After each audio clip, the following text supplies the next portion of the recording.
every day. E minor.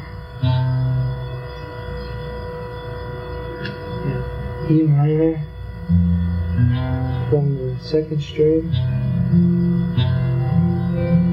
Picking the second, third string with my thumb. To the third string, to the fourth string with my thumb.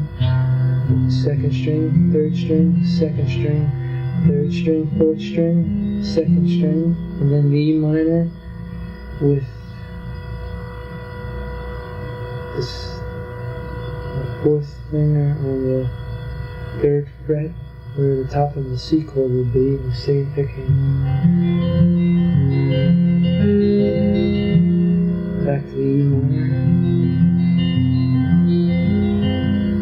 And then on the third string, my pinky on the fourth fret. And then picking the third string.